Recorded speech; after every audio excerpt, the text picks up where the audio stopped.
Okay tayo tayo. Nakuha yung nangyari? Okay ngayon guys. Pag nag-analyze ka sa intercompany transaction, ito huwag mo nang papakilaman, ha? Kung papakilaman yung nabenta, ang importante lang sa'yo, yung hindi nabenta. Okay? Ano yung hindi nabenta? Yung 40%. Okay tayo ba? Okay. Now, ibig sabihin din ito, kung sakali, guys, ang ginagawa natin, pinapakita ko yung analysis para makagawa tayo ng entry. Tingnan mo to. Ikaw yung gumawa, kasi ikaw yung accountant. Nung nagbenta si subsidiary kay parent, ano entry mo? Ikaw na rin yung accountant ni subsidiary. Nung nagbenta daw si subsidiary kay parent, ano entry mo? Debit cash, 90. Tama? Tapos credit mo sales, 90. Tama? Kung ito ay perpetual method, mag-record ka pa ng cost of goods sold, 75. Ito yun. Tapos mag-record ka ng merchandise inventory, 75. Yan yung entry mo. Kung ako naman si Pere, kung natanggap ko yan, natanggap ko to, yung binenta sa akin, yung entry ko. Merchandise inventory, 90,000. Tama? Tapos cash, 90. Nakuha mo yan. Nakuha yung concept. So, tingnan mo ito mabuti. Pag nagbenta ako, binenta ko yung 60%. Analysis lang to ha. Again, sabi ko sa inyo, hindi kailangan yung 60%, pero for the purpose ng discussion, papakita ko lang. Ilan yung 60% ng 90? Ilan? Siyempre, nakabenta ka daw. Binenta mo yung 54. 54,000. Sa benta ka. So kung nagbenta ka, basic cash, sales, yung entry mo eh. Yung entry mo. Now, mapapansin mo dito, may mga sobra-sobrang mga sales. Kasi tingnan mo ito. Ano ba ginagawa natin nung tinanong kayo sa quiz? Gawa kayo ng consolidated income statement. Kung ginawa nyo sana yung consolidated. Jessie, ano ginagawa mo doon sa sale ng parent at saka sale ng subsidiary? Di ba pinag-add mo? Pinag-add natin, di ba? So, ito ba ay papasok sa sales ng subsidiary? Yes. Okay? Ito ba ay papasok sa sale ni parent? Yes. Kaya lang, ito ay intercompany transaction. Tama ba yun? Ito ay sale ni subsidiary kanino? Kay parent.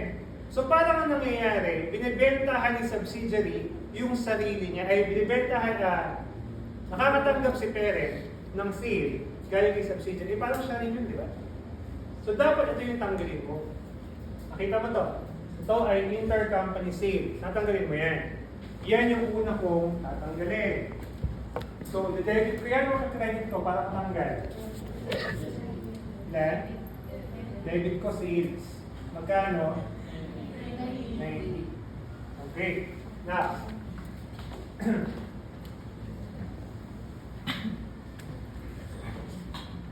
ayan, kaya mabuti ka.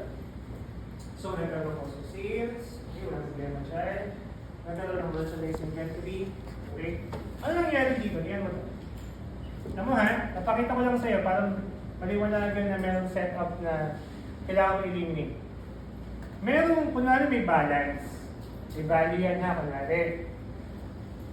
Ngayon, naglabas ng 75. Kunwari, sabihin na natin ito ay 75. Yung balance 75. Naglabas ng 75. Ayan, nakita mo sa board. 75. Tapos ano nangyari? Pag sa consolidation, ano nangyari? Nadagdagan na 90 yung merchandise. Ano nangyari? From 75, nabawasan na 75, 0. Nadagdagan ng 90. So 90, tama? So tingnan mo ito, ano nangyari?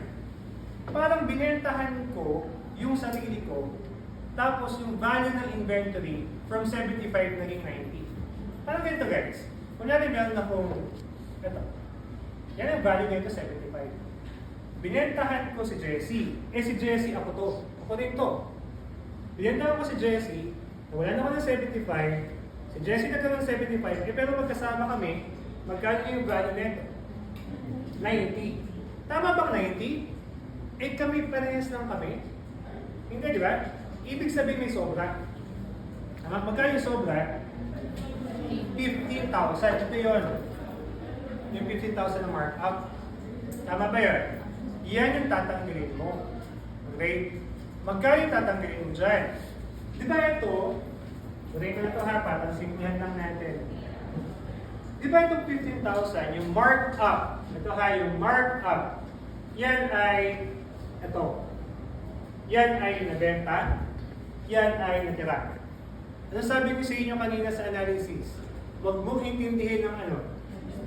Ang 60%. Ano lang intindihin ko?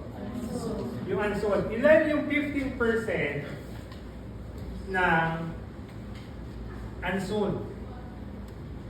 Ilan yung 40%? Ilan yung 40% itong 50? Ilan? 6,000. Yan yung tatanggalin mo sa inventory. Kasi yan yung hindi pa nabibenta. Yan yung may kasama markup. Okay? Pag tinanggal mo yung value na yun, ano gagawin ko? Debit or credit? Tatanggalin mo yung value na nakadagdag. Ano gagawin ko? Tatanggalin mo merchandise inventory. Magkano? 6,000. Okay tayo ba? Okay? Na ano balance yung figure niya? Magkano yung balance? Ilan? 84. Kung 84 na ito, ito yung cost of goods sold. Okay? Yan yung entry mo sa intercompany. Pakigawa nga, same lang yung format. Pakigawa nga yung sa bullet number 3. Parehas lang yan guys. Parehas na parehas.